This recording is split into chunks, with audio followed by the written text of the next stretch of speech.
नमस्कार, आप देख रहे हैं dilalantop.com और मैं हूं निखिल और ये है हमारी खास पेशकश रखवाले। साल 2021 का ये पहला एपिसोड है। हमारे सारे दर्शकों को नए साल की बधाइयां, हमारे दोनों एक्सपर्ट्स को भी बधाइयां, शिव अरूर और संदीप पुनितन। बहुत बहुत स्वागत है आपका। Thank you Nikhil, happy new year. Happy new year आपको भी। आज हमारी दो लीड स्टोरीज हैं शिव। पिछले बार हमने संदीप के साथ हम बात कर रहे थे तो हमने Su-57 पे बात की थी। हमारी पहली लीड एक और विमान के बारे में ही है। पाकिस्तान एयरफोर्स ने एक प्रोग्राम में अनाउंस किया पिछले दिनों कि वो JF-17 थंडर का ब्लॉक 3 वर्जन, उसका प्रोडक्शन उन्होंने स्टार्ट कर दिया है और वो 1 से 1.5 साल में इस प्लेन को सर्विस में भी लाना चाहते हैं। फॉर ऑब्वियस रीजंस वहाँ उस तरह के बयान खूब हमने सुने जहाँ पे ब्लॉक 3 की तुलना कर दी गई रफाल से। एक ऐसा प्लेन जो बना ही नहीं है की तुलना एक ऐसे प्लेन से हो रही है जो कॉम्बैट अप्रूव्ड है, कॉम्बैट प्रूवन है। बावजूद इसके मैं चाहता हूँ कि इन सारी हल्की बातों को एक तरफ रख के हम इस पे तर्कों के साथ बात करें। पहले मैं ये समझना चाहूँगा शिव आपसे कि पाकिस्तान एयरफोर्स का जो फाइटर मैट्रिक्स है उसमें ये ब्लॉक 3 कहाँ जाएगा, और उसके बाद फिर हम उस तुलना पे चलेंगे। निखिल, ये JF-17 एक बहुत इंटरेस्टिंग, बहुत दिलचस्प फाइटर प्रोग्राम है और बहुत रीजंस के लिए ये दिलचस्प है। और ये जो ब्लॉक 3 एडवांसमेंट जो है, जो टेक्नोलॉजिकल जो एडवांसमेंट है, जो क्योंकि फाइटर एयरक्राफ्ट जो हैं वो ट्रांचेस में बनते हैं और सक्सेसिव ट्रांचेस में कुछ इंप्रूवमेंट्स होते हैं, कुछ नया रेडार या कुछ नया वेपन्स। वैसे ही ब्लॉक 3 का जो ये JF-17 फाइटर है, उसमें एक नया एडवांस्ड इलेक्ट्रॉनिकली स्कैन्ड रेडार होगा, चाइनीज रेडार ऑब्वियसली, क्योंकि पाकिस्तान तो बनाता नहीं है एडवांस्ड इक्विपमेंट। एक नया इलेक्ट्रॉनिक वॉरफेयर स्वीट होगा, कुछ नया हेलमेट माउंटेड साइट, ऐसा इलेक्ट्रॉनिक्स के फील्ड में, इलेक्ट्रॉनिक्स, एवियोनिक्स और सेंसर्स के फील्ड में काफी कुछ एडवांसमेंट्स हैं जो ब्लॉक 3 में लगेंगे। और ये एक बिल्कुल अनडाउटेड फैक्ट ये है कि ये एक और भी बेहतर एयरक्राफ्ट होगा अगर आप तुलना करेंगे ब्लॉक 2 और ब्लॉक 1 के खिलाफ। तो ये प्लान ऑलरेडी था पाकिस्तान और चाइना के बीच में, तो ये हो रहा है और वो बनाएंगे। पाकिस्तान में भी बनता है ये एयरक्राफ्ट, वो ये सर्विस में है, अच्छी संख्या में सर्विस में ऑलरेडी है।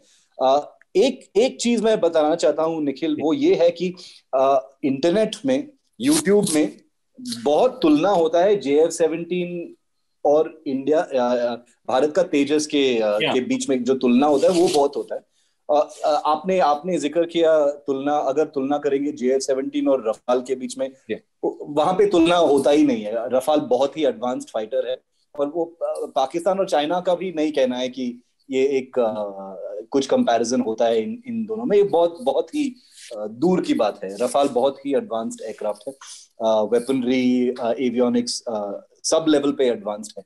लेकिन JF-17 का हम यहाँ बैठ के नहीं बोल सकते कि JF-17 तो बकवास एयरक्राफ्ट है और बेकार जहाज है।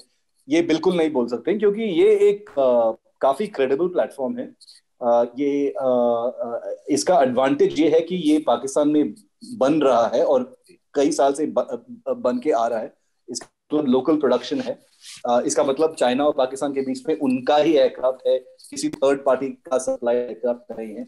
और इसीलिए जो इम्प्रूवमेंट्स, टेक्नोलॉजी इम्प्रूवमेंट्स हो रहे हैं इस एयरक्राफ्ट में, जैसे कि ये ब्लॉक 3 है, वो काफी आसान है, काफी जल्दी कर सकते हैं।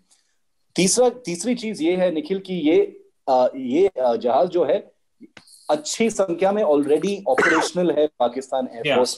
लगभग जब आप उड़ा रहे हैं, बिल्कुल, और जब आप एडवांस्ड, आप बिल्कुल बोल सकते हो, एक परसेप्शन, मिलिट्री में परसेप्शन ये है कि अगर आपके पास एडवांस्ड फाइटर एयरक्राफ्ट है तो आपको संख्या की ज्यादा जरूरत नहीं है।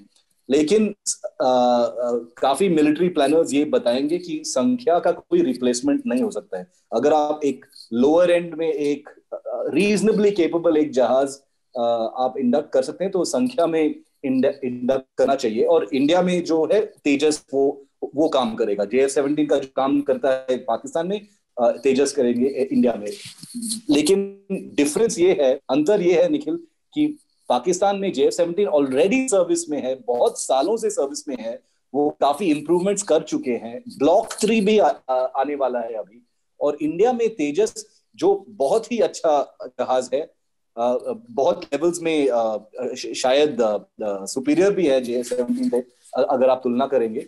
लेकिन यहाँ पे एक बहुत बड़ा डिसएडवांटेज ये है कि अभी भी हम मार्क 1 का तेजस का पूरा ऑर्डर हम इंडक्ट नहीं कर पा रहे हैं। मार्क 1A का ऑर्डर अभी तक नहीं हुआ है। हमने अभी सुनने में आया कि कुछ अब तो कुछ महीनों में हो जाएगा वो ऑर्डर।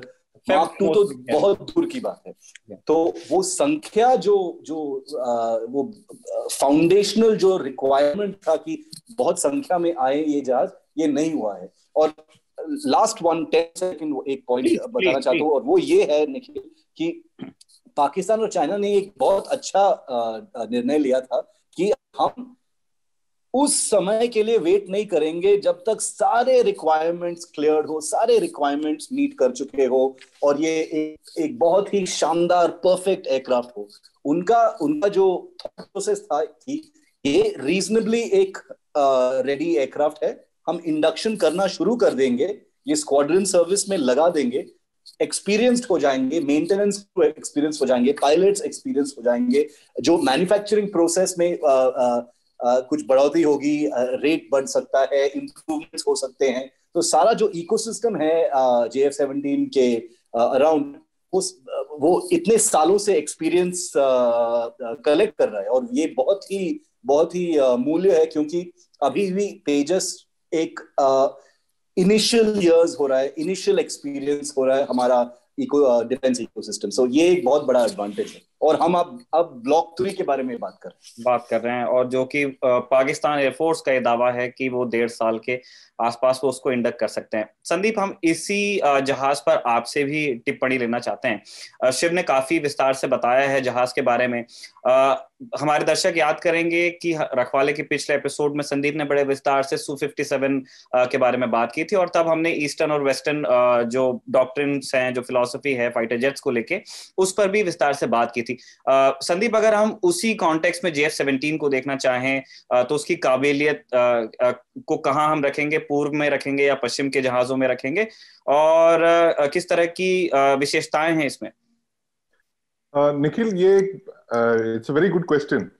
ये JF-17 जो है पूरी तरह एक ईस्टर्न एयरक्राफ्ट है, क्योंकि ये चाइना और पाकिस्तान के बीच में डेवलप किया गया है इसे, design by the two countries jointly. और एक तीसरी कंट्री है इसमें जिसका हम जिक्र नहीं कर रहे हैं, वो है रशिया जी, जो इंजन सप्लाई कर रही है पहले से। और हमें सुने भी ये आया है कि इसकी जो RD-93 इंजन है उसको और मॉडिफाई करके इस पे फिट किया जाने वाला है अगले ब्लॉक 3 और हो सकता है ब्लॉक 4 एयरक्राफ्ट में। तो ये एक्चुअली जो एयरक्राफ्ट है पूरी तरह एक ईस्टर्न एयरक्राफ्ट है, जिसको ऑपरेट कर रही है एक वेस्टर्न ट्रेन्ड एयरफोर्स जो पाकिस्तान एयरफोर्स है। तो एक बहुत ही एक अनयूजुअल काइंड ऑफ ये एक एयरक्राफ्ट है, बहुत ही केपेबल है। मैं पूरी तरह सहमत हूँ जो शिव कह रहे थे कि उन्होंने वेट नहीं किया कि परफेक्ट एयरक्राफ्ट हमें ब्लॉक 4 पहले एयरक्राफ्ट पे ही चाहिए, ऐसे उन्होंने वेट नहीं किया। और मुझे याद आ रहा है करीब 10 साल पहले मैं किसी से बात कर रहा था हमारे नेशनल सिक्योरिटी सेटअप में, वो कह रहे थे यार ये इसमें तो कोई बड़ी बात नहीं है, JF-17 में उसमें एयर टू एयर रिफ्यूलिंग नहीं है, एयर टू ग्राउंड कैपेबिलिटी नहीं है, मिसाइल भी ठीक से फिट नहीं है, वो बहुत ही नाखुश है उस एयरक्राफ्ट से, तो हम इसे सीरियसली नहीं ले रहे। अब आप सोच लीजिए 2009 जब पहले एयरक्राफ्ट आए और आज हम 2021 में ब्लॉक 3 की बात कर रहे हैं। आप सोच लीजिए कि ये 11-12 साल में कितने इंप्रूवमेंट्स आ गए हैं ग्रेजुअली इस एयरक्राफ्ट में, कि ब्लॉक 3 में एसा रेडार की फिट होने की बात चल रही है। और ये बहुत ही सिग्निफिकेंट कैपेबिलिटी है जो पाकिस्तान एयरफोर्स के पास आने वाले, अगर हम रिपोर्ट्स को बिलीव कर रहे हैं तो एसा रेडार इतने नंबर्स में अगर एयरक्राफ्ट में आ जाएंगे ब्लॉक 3 ऑनवर्ड्स, तो इंडियन एयरफोर्स के लिए एक बहुत बड़ा चैलेंज होगा ये। जैसे 10 साल पहले हम एमराम मिसाइल जब आई ये सब कॉन्टिनेंट में, हमने उतना सीरियसली नहीं लिया और हम भुगत रहे हैं, आज हम ले रहे हैं। तो इसी वजह से मैं कहता हूं ये बहुत ही गेम चेंजर कैपेबिलिटी है जो उनके पास आ रहे हैं। हमें एक्चुअली इसकी पूरी डिटेल्स नहीं है, सिर्फ रिपोर्ट्स हम पढ़ रहे हैं जिससे वो कह रहे हैं कि एक ब्लॉक 3 आने वाली है इसमें, चाइनीज डेवलप्ड है। तो ये 3 कंट्रीज की एक कोलैबोरेशन है ये एयरक्राफ्ट, और कभी टर्किश सिस्टम्स भी फिट होते हैं इसमें, ऐसा सुनने में आया है। और ये इस एयरक्राफ्ट की सबसे बड़ी जो इम्पोर्टेंस ये है कि फ्यूचर पाकिस्तान एयरफोर्स, अगर आप 10 साल के बाद अगर आप देखोगे, तो सिर्फ 2 किस्म के फाइटर एयरक्राफ्ट होंगे उनमें। F-16 के करीब 60-70 एयरक्राफ्ट जो भी हैं उनके पास, वो होंगे उनके सारे मीडियम फाइटर्स जो कॉम्बैट एज लाएंगे पाकिस्तान एयरफोर्स में। और उनके सारे बाकी जो मिराजेस या A7 फाइटर्स और या MiG-21 वेरिएंट्स, उन 3 या 4 किस्म के एयरक्राफ्ट हैं, उन सारे एयरक्राफ्ट को ये JF-17 रिप्लेस करेगा। तो ये एक बहुत ही एक प्रोग्रेसिव स्टेप लिया है उन्होंने, कि उनके जो 5 या 6 किस्म के अलग अलग किस्म के एयरक्राफ्ट थे, फ्रेंच एयरक्राफ्ट, चाइनीज एयरक्राफ्ट, सबको एक ही एयरक्राफ्ट को रिप्लेस करेगी। इसमें इकोनॉमीज ऑफ स्केल की आप बात कर रहे हैं। जो PAC कामरा जो है, उनकी जो प्रोडक्शन फैसिलिटी है, करीब 70 या 80 एयरक्राफ्ट उन्होंने प्रोड्यूस किया है। तो आप सोच सकते हैं कि ये इकोनॉमीज ऑफ स्केल जो ला सकते हैं इसमें, कितनी वो प्रोडक्शन इंप्रूव कर सकते हैं, वेरिएंट्स इंप्रूव कर सकते हैं। और इसकी एक्सपोर्ट की भी बात चल रही है, जो रीजनल एयरफोर्सेस की, जैसे कि बांग्लादेश में बेचने की बात है, श्रीलंका में भी compete कर रही है, और म्यांमार में भी उसको एक्सपोर्ट करने की बात कर रहे हैं, नाइजीरिया में। बहुत सारे जो ये MiG-21 रिप्लेसमेंट है, ये सबसे चीप MiG-21 रिप्लेसमेंट है। और जैसे शिव बता रहे थे कि ये वो एयरक्राफ्ट है जो हमें LCA बहुत पहले आना चाहिए था। At least 10 years back we should have got the LCA Mark 1।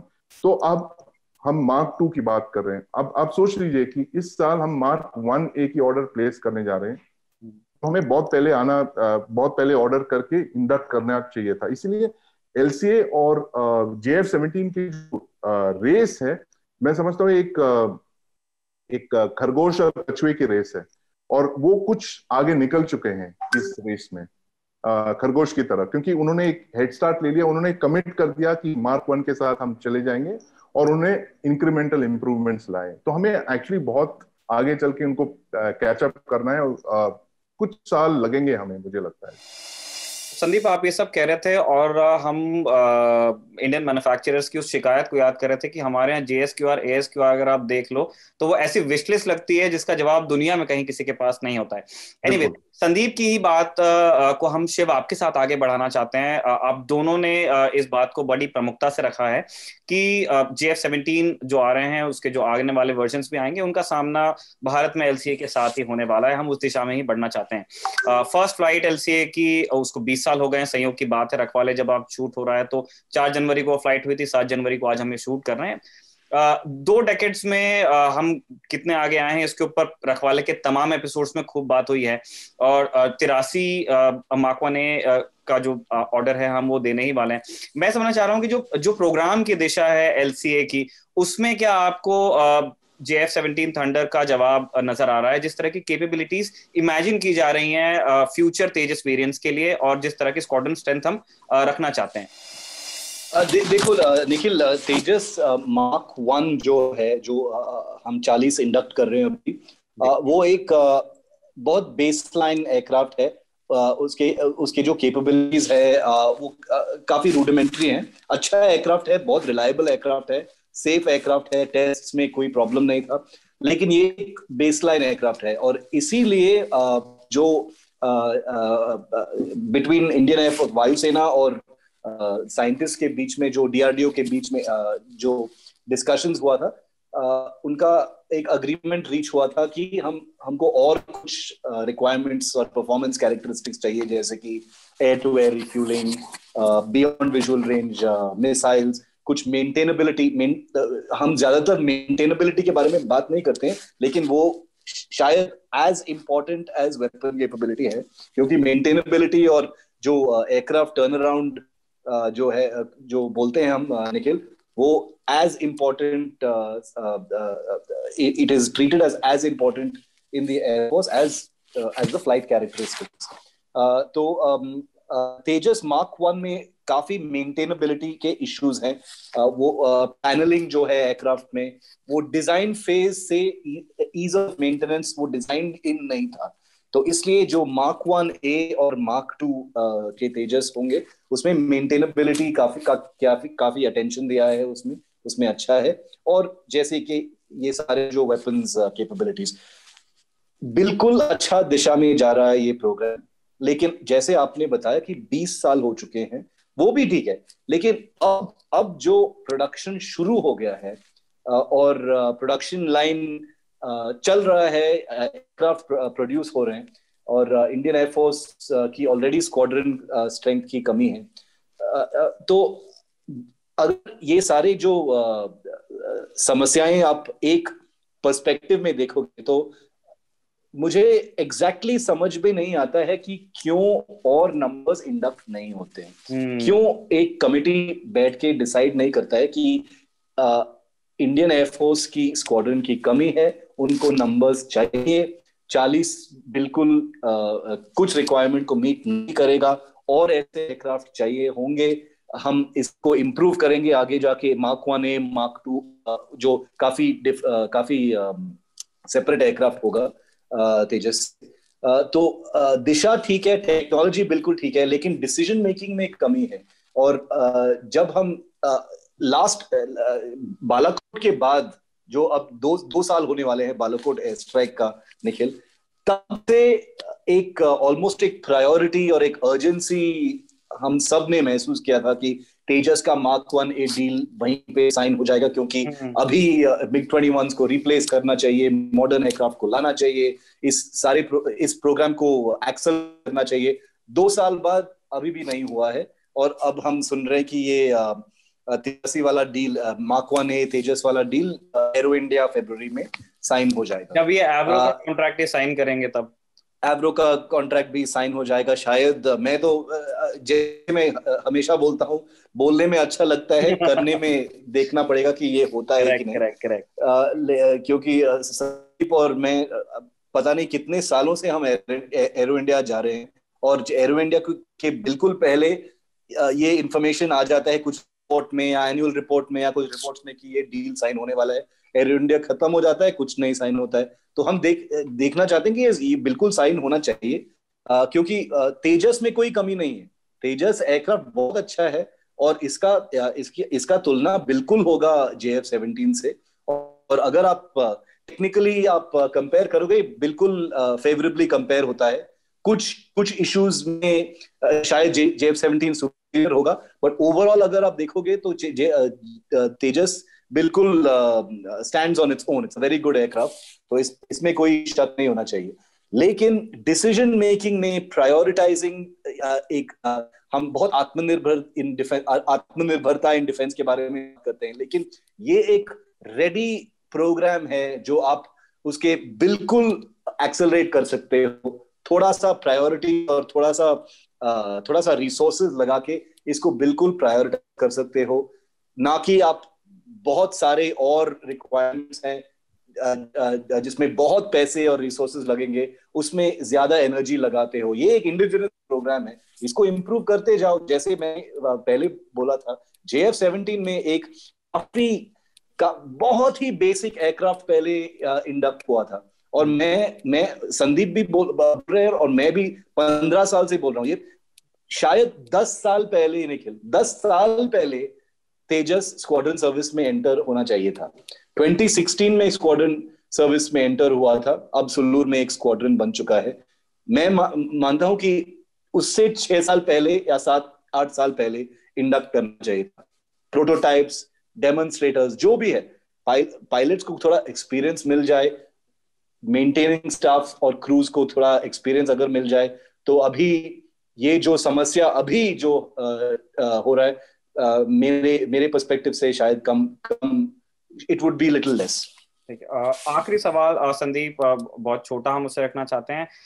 ये बिल्कुल हाइपोथेसिस की दुनिया में है, हम एक कल्पना की बात कर रहे हैं।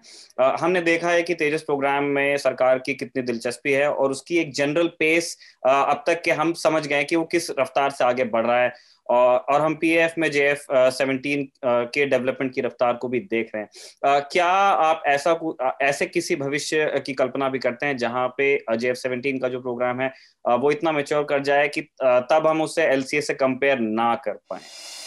हो सकता है निखिल, ऐसा मैं कभी ये रूल आउट नहीं कर सकता हूँ। ये हो सकता है कि JF-17 की अगर आप ब्लॉक 4 या ब्लॉक 5 वेरिएंट अगर आप देखोगे तो ये शायद LCA से भी आगे निकल सकता है ये, क्योंकि ऑलरेडी वो हमसे थोड़ा आगे निकल चुके हैं। जैसे शिव बता रहे थे, हमें we should have inducted this aircraft in squadron service at least 10 years back. 10 साल पहले इसको इंडक्ट करके already we should have been talking of block 2।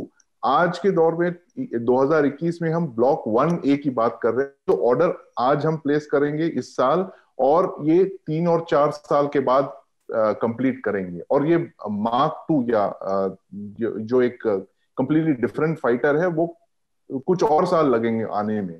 तो इसीलिए हमारी प्रॉब्लम ये है कि हम एक्चुअली डिसाइड नहीं कर पाए ये LCA के बारे में, ये कि पहले से अगर हम इसको पुश करके इसको एक नेशनल मिशन के तौर पे हम उसको अपनाते कि हमें इसको बिल्कुल करना चाहिए, सारे स्टेक होल्डर्स को लाना चाहिए था एक साथ, जैसे कि JF-17 के साथ हुआ। वहां पे किसी को कोई शंका नहीं थी कि हम ये नहीं करेंगे या कम ऑर्डर करेंगे या एक स्क्वाड्रन ऑर्डर करेंगे। उनको पहले से ही कन्विक्शन था, उनके मन में एकदम बिल्कुल वो साफ थे कि यही रिप्लेसमेंट होगा अपने सारे जो चाइनीज और फ्रेंच एयरक्राफ्ट के। उस तरह की कमिटमेंट हमें बहुत 3 या 4 साल पहले ही देखने को मिला जब मनोहर पर्रिकर आए। और मैं मानता हूं कि मार्क 1A अगर मनोहर पर्रिकर नहीं होते तो मार्क 1A एयरक्राफ्ट कभी नहीं बनती। ये एक्चुअली उन्हीं की पुश की वजह से आया। उन्होंने सिर्फ क्योंकि वो बिल्कुल एक टेक्नोक्रेट के वो IITian थे, उन्होंने सारे स्टेक होल्डर्स को बिठा के एक साथ बिठाया, बोलिए देखिए एयरफोर्स को उन्होंने पूछा आपको क्या चाहिए, उन्होंने बोला कि ये हमारे रिक्वायरमेंट्स। तो बोला कि आप दे सकते हो, इससे नहीं हम मार्क 2 में दे सकते हैं लेकिन 1A में भी कर सकते हैं ये। तो इसीलिए उन्होंने फोर्स करके लिटरली ये 83 एयरक्राफ्ट की जो ऑर्डर है उन्होंने एक्चुअली पुश किया था। तो इस तरह की पुश हमें कभी नहीं आए इससे पहले। तो जब तक ये ऊपर से कोई पुश नहीं आए या किसी एक पॉलिटिकल अथॉरिटी या कुछ एक मिलिट्री एयरफोर्स की जो टर्न अराउंड है बहुत जल्दी है, एयर चीफ्स आते हैं 2 साल में निकल जाते हैं, लेकिन पॉलिटिकल पुश जो है उनकी जो विजन है, उनकी जो टेन्योर है ज्यादा रहती है। तो इसीलिए it was very important for this to have a political banking.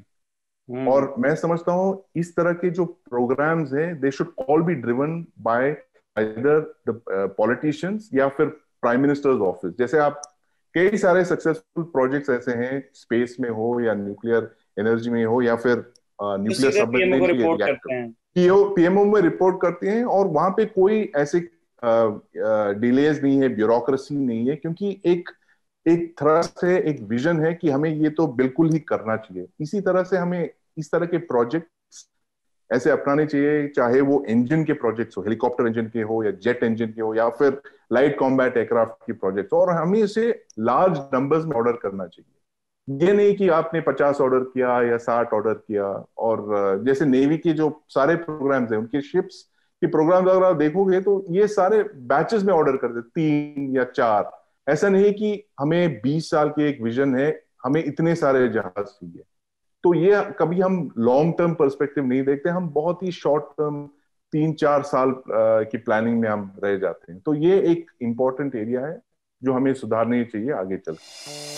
चलिए, हम उम्मीद करते हैं कि हमारे दोनों एक्सपर्ट्स की बातें एस्टैब्लिशमेंट में भी कोई सुन रहा हो, और अगर उन्हें ये पहले से मालूम है तो फिर हम ये इस बात का जवाब चाहेंगे कि अगर वो जानते हैं तो फिर इन सारी चीज़ों पे अमल क्यों नहीं करते हैं। संदीप, आप नौसेना के प्रोजेक्ट्स की बात कर रहे थे। हमारा जो अगली स्टोरी है वो नौसेना के ही एक प्रोजेक्ट से जुड़ी हुई है। नेवी के लिए, नेवल आर्टिलरी के लिए नई गन्स को लाने की तैयारी हो गई है। अब तक के हम 100 mm की गन्स इस्तेमाल कर रहे थे अपने शिप्स के ऊपर, अब हम 127 mm के लिए जा रहे हैं। संदीप, हम इसके डिटेल में जरूर जाना चाहते हैं, लेकिन मैं पहले जो एक बेसिक रूडिमेंट्री अंडरस्टैंडिंग है, अभी तक हमें ऐसा लगता है कि सेना के पास चाहे ट्रक हो, चाहे हेलीकॉप्टर हो, चाहे जहाज हो, चाहे शिप हो, उसके ऊपर एक गन होनी चाहिए। मैं चाहता हूं कि आप हमारे दर्शकों को बताएं कि नेवल आर्टिलरी की क्या यूटिलिटी है, कैसे सिनेरियो में इस्तेमाल करते हैं, और जो ये जो एज है, एज ऑफ मिसाइल्स, इसमें नेवल आर्टिलरी का क्या रोल है? निखिल, जैसे नेवल आर्टिलरी मिसाइल्स के आने के बाद 1970s में नेवल आर्टिलरी ने थोड़ा एक बैक सीट ले लिया था। हमारे पुराने जो जहाज थे 1940 से लेके 1970s और 1980s तक, उनमें सारे वो जो बैटलशिप टाइप के जो वेपन, ये क्रूजर्स हैं, डिस्ट्रॉयर्स हैं, उनमें सारे गन्स ही फिटेड थे। मिसाइल तो बहुत बाद में आए। हमारे जो पहले मिसाइल बोट्स आए 1960s में और 70s में, और जो हमारे पहले मिसाइल फिटेड मेजर वॉरशिप्स जो है, फ्रिगेट्स वगैरह, वो सब आने लगे 1970s में। तो गन की इंपॉर्टेंस थोड़ा कम होने लगा, क्योंकि जब आप एक लंबी दूरी तक आप किसी टारगेट को एंगेज कर सकते हैं मिसाइल के साथ, तो फिर गन की कोई इंपॉर्टेंस नहीं रही, और फिर एक्यूरेसी की भी बातें आ गई। लेकिन ये जो गन हम लेने जा रहे हैं, ये सिस्टम्स की जो 127 गन है, एक ही बहुत ही केपेबल गन है। और मैं इसे एक एडवर्टाइजमेंट के तौर पे नहीं कह रहा हूँ, ये वाकई कई सारे नेवीज में इसको इंडक्ट किया गया है। और हमने इसको कई सारे यूनाइटेड स्टेट्स के जो भी फ्रंटलाइन डिस्ट्रॉयर्स, क्रूजर्स है, उसमें ये फिटेड है, मेन गन है, एक ही बैरल है इसपे। इसीलिए लोग उसको क्रिटिसाइज करते हैं, अगर उस एक बैरल को डैमेज हो जाए तो फिर आप क्या करोगे। लेकिन ये एक बैरल में उन्होंने बहुत सारे इंप्रूवमेंट्स ऐसे लाए। और मैं एक्चुअली हमारे दर्शकों को ये बताना चाहता हूँ कि आप अगर, क्योंकि नेवल आर्टिलरी के बारे में लोग ज्यादा जानते नहीं है, मैं आर्मी के गन्स को इसे कंपेयर करना चाहता हूँ। आर्मी में दो तरह के मीडियम गन्स हैं। एक है 130 जो तोप है, रशियन गन्स, और दूसरा जो है हम बोफोर्स के 155 गन्स के।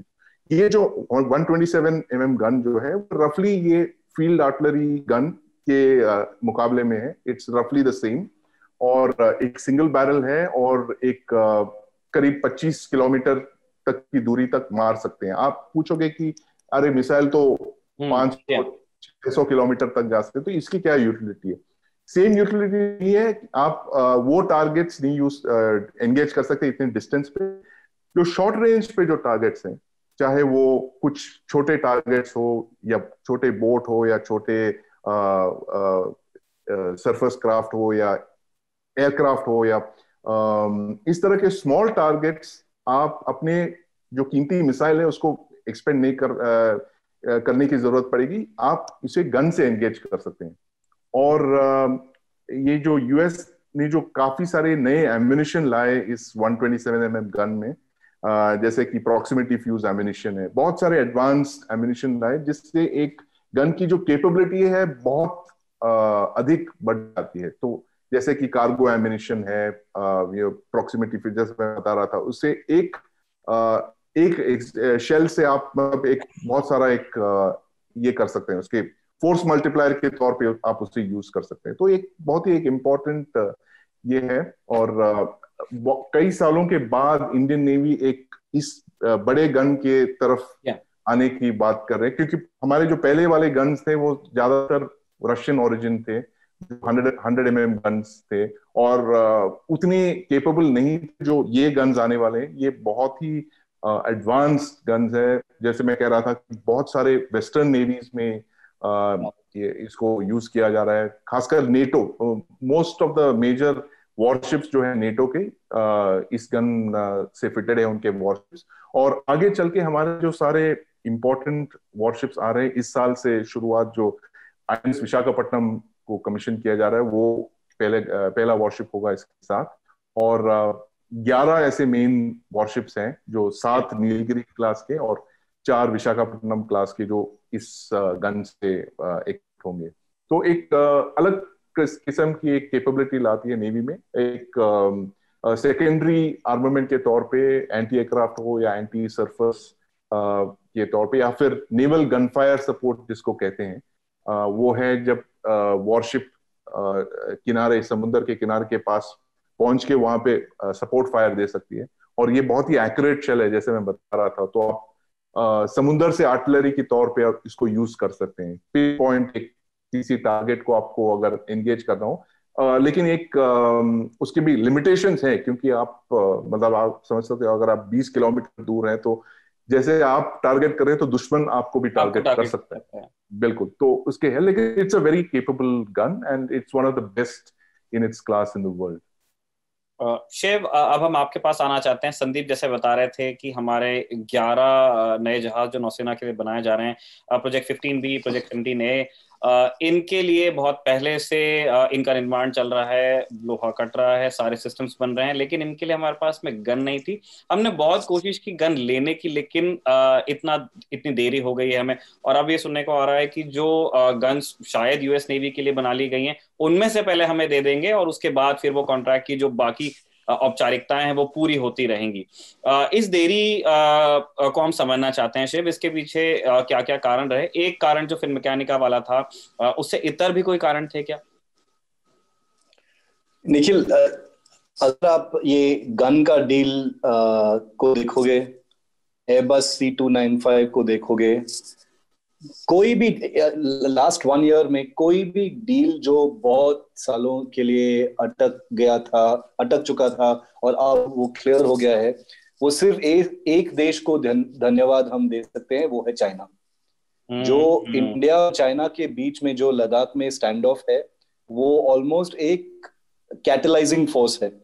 जो बॉटलनेक्स थे हमारी ब्यूरोक्रेसी में डिफेंस प्रोक्योरमेंट्स को क्लियर करने के लिए, जो भी कारण सोचो आप, फाइनेंस, प्रायोरिटी, बजट, हमको ये नहीं चाहिए, ये रिक्वायरमेंट मीट नहीं होता है, ये सिंगल टेंडर था इसलिए अटक गया है 5 साल के लिए, जो भी कारण है वो सारा वेपराइज हो गया है इस समस्या के सामने जो India China stand of eastern Ladakh में है।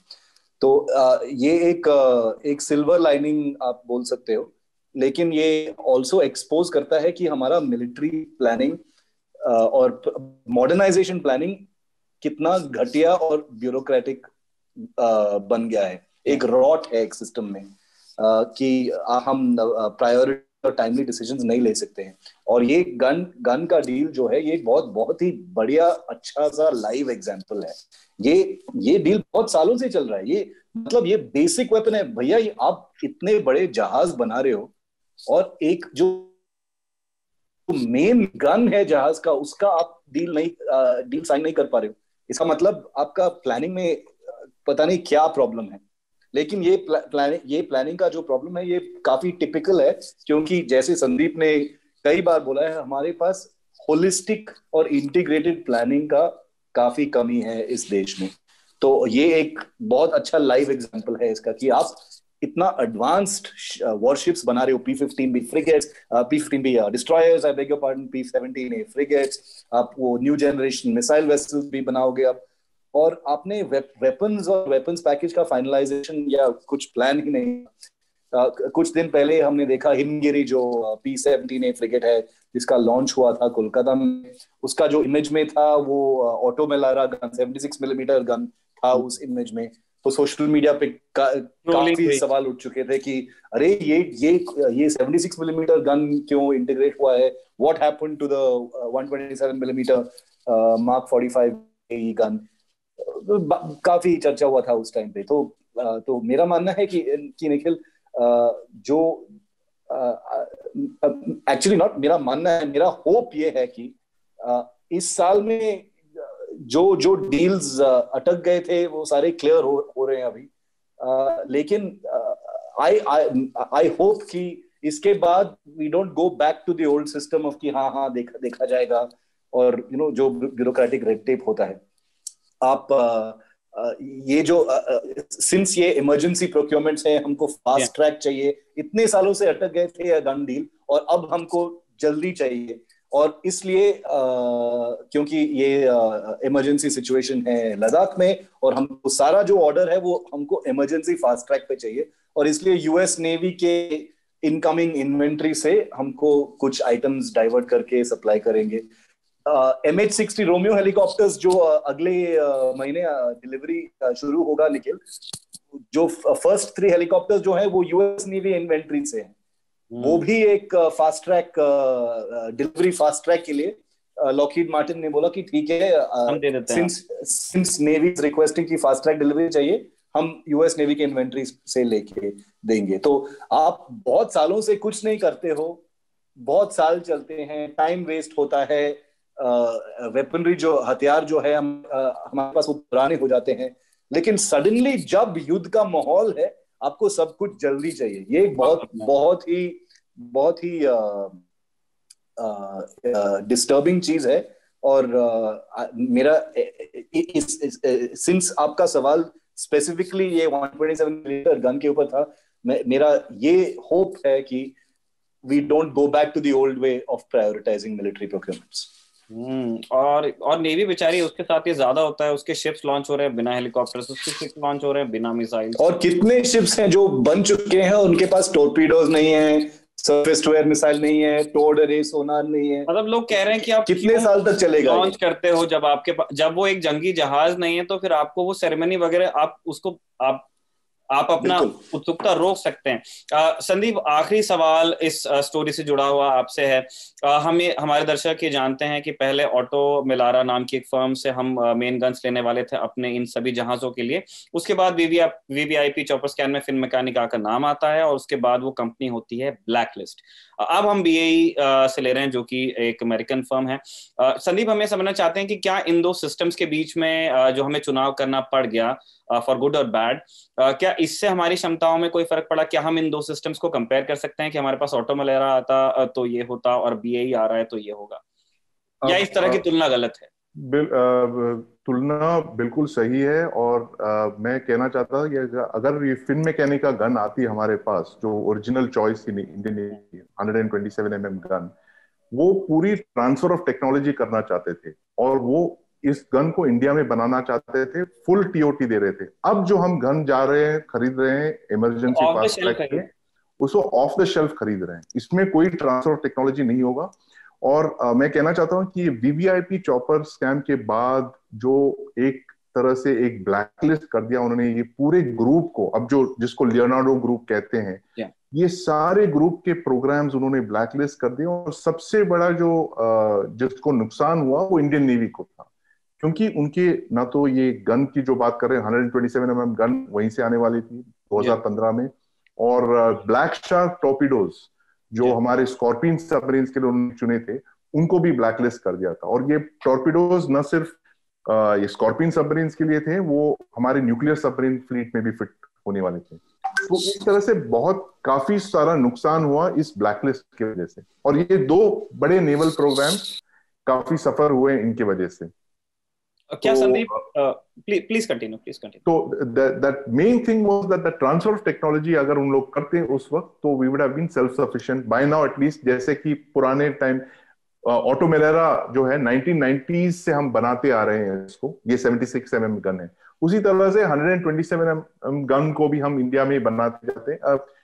ये इंडियन डिजाइन गन या नहीं थी, लेकिन हम इसको इंडिया में बना रहे होंगे अगर हमने इसको साइन कर दिया होता। तो इसीलिए मैं कहता हूं कि ये ब्लैकलिस्ट पॉलिसी जो हमारी है, उसको भी हमें एक्चुअली एक रीलुक की जरूरत है। कि ऐसा नहीं कि एक अगर किसी कंपनी की एक कंपनी ने, एक सब्सिडियरी फर्म ने ब्राइब दिया हो, ये नहीं कि हम जाके सारे कंपनीज को हम ब्लैकलिस्ट कर दें, तो हम हमारी डिफेंस कैपेबिलिटी, हमारी डिफेंस प्रिपेयर्डनेस को नुकसान पहुंच जाती है। ये कभी सरकार नहीं सोचती है। और जो डिसीजन उन्होंने लिया 5 या 6 साल पहले, मनोहर पर्रिकर जी डिफेंस मिनिस्टर थे, जब उन्होंने पार्लियामेंट में खड़े होकर ये कहा कि हम पूरे कंपनी को ब्लैकलिस्ट कर रहे, तो काफी सारा नुकसान हुआ। और जैसे शिव कह रहे हैं कि अब जो एनिमी हमारे गेट्स पे पहुंच चुकी है और हम अब दौड़ के फास्ट ट्रैक प्रोक्योरमेंट्स वगैरह कर रहे हैं। संदीप, आपने टेक्नोलॉजी वाला पक्ष बताया, क्या कॉम्बैट इफेक्टिवनेस के मामले में भी इन तोपों की तुलना करके देखी जा सकती है? किस तरह का प्रदर्शन रहा इन दोनों सिस्टम्स का? आई गेस ये दोनों सिस्टम्स मोर और लेस दे आर सेम, ज्यादा कोई फर्क नहीं है इन दोनों में, बहुत ही केपेबल सिस्टम है। लेकिन मैं कहता हूँ ये बीए सिस्टम्स की मार्क 45 गन जो है, थोड़ी और इम्प्रूवमेंट है इसमें, लेकिन जो ये टीओटी देना चाहते थे जो फिन मैकेनिका, वो आप मिस कर रहे, that was a S, that is something that we missed.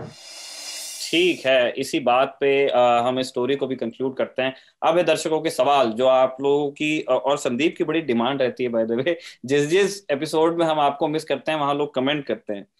अब पहला सवाल हमारा शिव से है, और कुछ दिन पहले की बात है, शिव आपकी हिंदी की तारीफ हो रही थी। कोई महाशय थे, वो खुद कर्नाटक से, तो उन्होंने कहा था कि मैं भी कन्नड़ हूँ। उन्होंने कहा उस हिसाब से शिव बहुत अच्छी हिंदी बोलते हैं। तो हाँ पहला सवाल सुनने में आपको अपरिपक्व लग सकता है, लेकिन मुझे बड़ा दिलचस्प लगा शिव। हिमालय शर्मा का सवाल है। उन्होंने कहा कि अ, आप एक एरोस्पेस कमांड अभी बनाने वाले हैं, एयरफोर्स में बन रही है, एयर डिफेंस कमांड आने वाली है, थिएटर कमांड। हम दो और थिएटर कमांड्स के बारे में क्यों नहीं सोच रहे हैं, साइबर डिफेंस थिएटर और स्पेस डिफेंस थिएटर?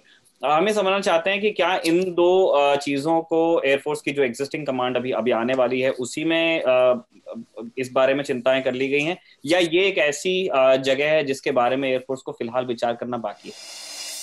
निखिल, ये एक बहुत अच्छा सवाल है। और जब मैं डिफेंस जर्नलिज्म की शुरुआत किया था, स्पेस कमांड पर मेरा शायद one of my first stories was on ये स्पेस कमांड का प्रपोजल। तो अब अगर आप डेट लगाओगे, ये 16 इयर्स पहले, 16 साल पहले मैंने स्टोरी किया था स्पेस कमांड का प्रपोजल जो जारी किया था उस टाइम पर। लेकिन बहुत सालों से because of turf, because of ये जो जी कौन क्या करेगा, ये एयरफोर्स के बीच में, एयरफोर्स के पक्ष में होगा या किसी और के पक्ष में होगा, क्या होगा, तो इसलिए कुछ हुआ नहीं है। लेकिन काफी कुछ रिपोर्टिंग हुआ है लास्ट 2 साल में। संदीप ने भी बहुत बढ़िया सा स्टोरीज किया है थिएटर कमांड्स के ऊपर। और मेरा अंडरस्टैंडिंग ये है कि दोनों एरोस्पेस और साइबर डिफेंस, साइबर सिक्योरिटी जो फॉर्मेशंस हैं, वो दोनों प्लान्स में हैं। मैं संदीप शायद विल नो बेटर कि टाइमलाइंस क्या हैं और थॉट प्रोसेस एग्जैक्टली क्या है। बट मेरा अंडरस्टैंडिंग है कि ये दोनों एरियाज में बिल्कुल बिल्कुल एक इंटेंशन है कि इनको भी लाएं। संदीप, हम आपसे भी इस सवाल का जवाब चाहते हैं। टेक्नोलॉजी को नॉर्मली, टेक्नोलॉजी और स्पेस नॉर्मली एयरफोर्स का डोमेन माने जाते हैं। तो जो आगे हम थिएटर कमांड्स देखने वाले हैं, जिसमें से एक एयर डिफेंस थिएटर कमांड होगी, क्या उसमें इस बारे में किसी तरह का विचार किया गया है, और क्या टाइमलाइन है, जैसा शिव पूछ रहे हैं? एयर डिफेंस कमांड सबसे पहला कमांड होगा, और इस साल उसकी शुरुआत करेंगे वो 2021 में, और 2022 तक ये कंप्लीट हो जाएगा। और ये एयरफोर्स ड्रिवन होगा। और स्पेस कमांड, जैसे शिव कह रहे थे, वो अभी उसकी कोई प्लान नहीं है, वो आगे चल के ही बनाने वाले हैं, क्योंकि शायद उनकी जो फोकस है अब कि ये 5 कमांड वो पहले कर दें कैसे भी। पहले ये air force driven national air defence command होगा, उसके बाद मैरीटाइम थिएटर कमांड होगा नेवी ड्रिवन, और फिर ये जो 3 और कमांड्स वो रिकॉन्स्टिट्यूट करेंगे, वेस्टर्न, नॉर्दर्न और ईस्टर्न, वो आर्मी डोमिनेटेड होंगे। और इसलिए अब फिलहाल कोई प्लान नहीं है इमीडिएटली इन कमांड्स को ऑर्गेनाइज करने के। जैसे 3 कमांड्स की बात कर रहे हैं, साइबर, स्पेस और स्पेशल फोर्सेस, वो एक आर्मी या एक नेवी और एक एयरफोर्स की बात कर रहे हैं, वो आगे चल के ही हो सकते हैं। पहले इस राउंड के बाद फिर सोचेंगे। हो सकता है 3-4 साल और लगेंगे, क्योंकि इनकी जो प्रायोरिटी फोकस ये है अब कि ये एग्जिस्टिंग 17 सिंगल सर्विस कमांड्स को वो पहला रिकंस्टिट्यूट करना चाहते हैं, और ये बहुत ही कॉम्प्लिकेटेड टास्क होगा। सीडीएस मानते हैं कि नहीं, ये बहुत ही इजी हो, 1-2 साल में हम कर सकते हैं, पहले 2 रोल आउट कर सकते हैं, लेकिन मैं मानता हूं कि इसको काफी साल लगेंगे स्टेबलाइज होने में। ठीक बात है। तो अगला ये 3 सवाल कमांड्स फ्यूचर कमांड्स हैं, फ्यूचर में ही बनेंगे, मुझे लगता है। ठीक है।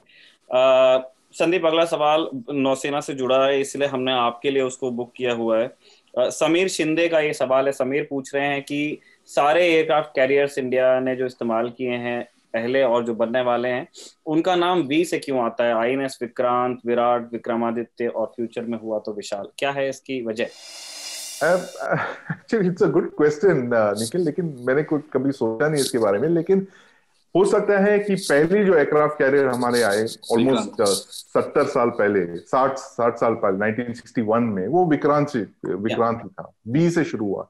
उसके बाद फिर वो वी का ही दौर चलता रहा। वी विक्रांत के बाद फिर विराट, और फिर थर्ड एयरक्राफ्ट कैरियर उन्होंने सोचा होगा कि देखिए अब वी से कुछ करना है, तो इसीलिए विक्रमादित्य टाइटल। और उसके बाद फिर नेवी में ये परंपरा है कि शिप के टाइटल्स वो रिसाइकिल करते हैं, क्योंकि वो शिप की पूरी इथॉस है, हिस्ट्री है वगैरह, वो रिपीट करना चाहते हैं। इसलिए इस साल जो हम देखने जाएंगे, सबसे बड़ा जो डिफेंस इवेंट होगा 2021 का, वो है आईएनएस विक्रांत सी ट्रायल्स में जब निकलेगा। तो जिस तरह की आप कवरेज देखोगे, शायद किसी एक डिफेंस इवेंट का होगा, क्योंकि ये पहली बार होगा कि एक इंडियन डिजाइन और मैन्युफैक्चर्ड एयरक्राफ्ट कैरियर, इतनी बड़ी एक जहाज, ऑलमोस्ट 40,000 टन वो सी ट्रायल्स पे निकलेगी। ये बहुत बड़ी अचीवमेंट है। तो इसीलिए मुझे लगता है वो ओरिजिनल आईएनएस विक्रांत की वजह से ये सारा वी का जो सिलसिला है वो चलता आ रहा है आज तक। चलिए, दिलचस्प सवालों के ऐसे ही दिलचस्प उत्तरों के साथ रखवाले की इस किस्त को खत्म करते हैं। शुक्रिया हमारे दोनों डिफेंस एक्सपर्ट्स का। संदीप का दिन आज बहुत बिजी रहा है, बावजूद इसके वो शामिल हुए रखवाले में, और शिव की तबीयत खराब है फिर भी उन्होंने हमारे लिए वक्त निकाला। तो दोनों एक्सपर्ट्स को हमारा एक्स्ट्रा आज धन्यवाद है, और एक्स्ट्रा धन्यवाद है हमारे दर्शकों का भी जो रखवाले के दूसरे साल में हमें देख रहे हैं। देखते रहिए दी ललन टॉक। शुक्रिया।